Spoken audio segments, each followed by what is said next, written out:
even with the 0% interest, don't skip making your credit card payments. That's one piece of advice I have to share with you.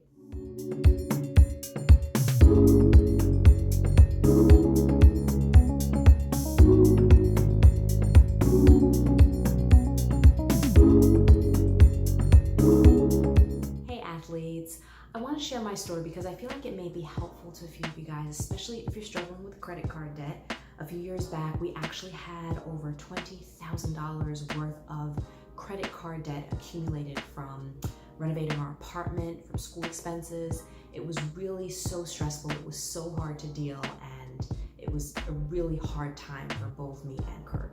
I remember trying to figure out how are we going to get ourselves out of this hole, and researching and reading and trying to find different articles to help. And I would read so many different conflicting pieces of advice, from first you should pay off your debt, but you should also have 3 to 6 months savings in case of emergency, but you should also have retirement savings piled up.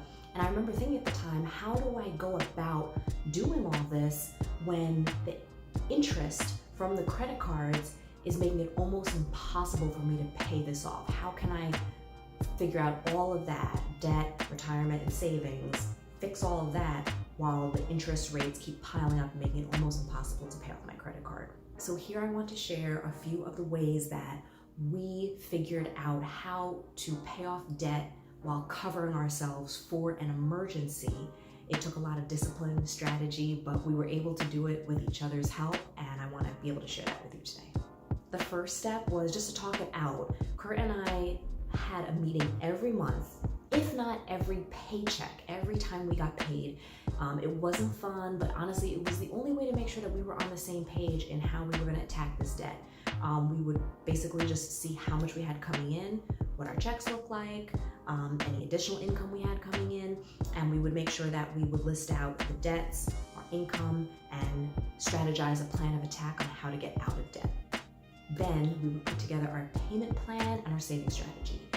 Once we knew how much money we had to work with, we would take a chunk of that money to put towards our debt.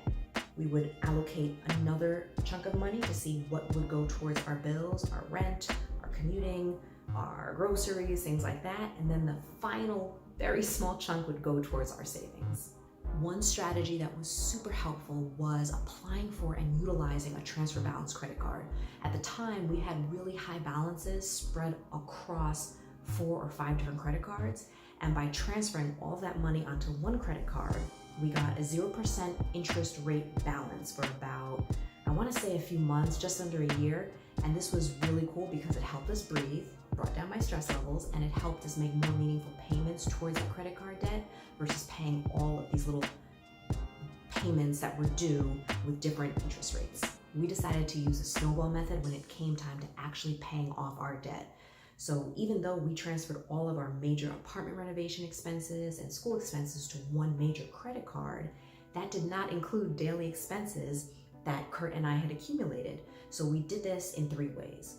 First, we tackled those little expenses: groceries, commuting, filling up the car with gas, all of those little credit card debts we chipped away at first to make sure we paid off those balances in full.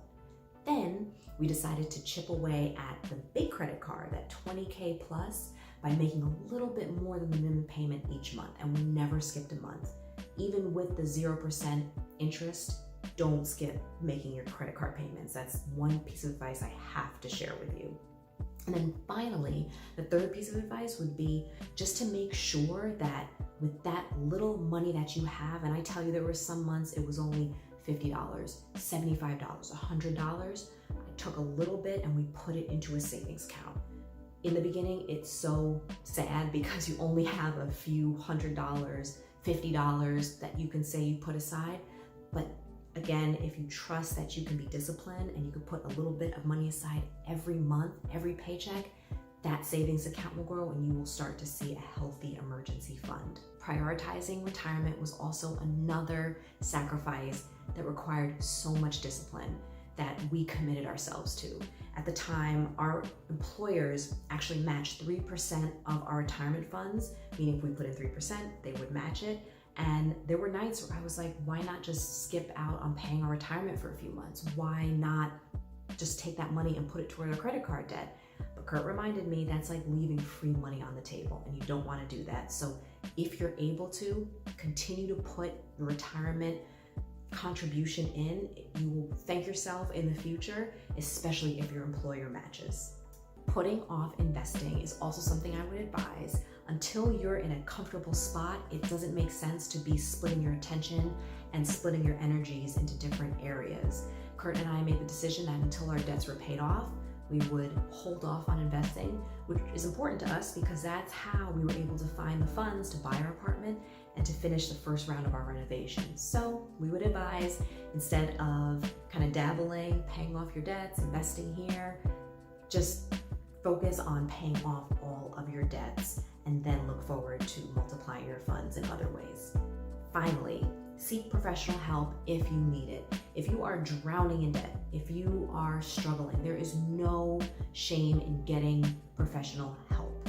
Luckily, Kurt and I were not in that position and we needed to speak to a professional. However, we did utilize the advice of both of our parents. Both sets of parents were so helpful in helping us navigate strategy that we could use, discipline we needed to have, the motivation when we needed it. Like, being in debt, whether it's a little bit or a lot, it's not a good feeling. So they were just so amazing in sharing stories that they've heard and experiences that they've been through and how we can chip away at that debt. And it helped us incredibly. So my advice, if you need professional help or the help of a wise family member, this is the time to seek it out.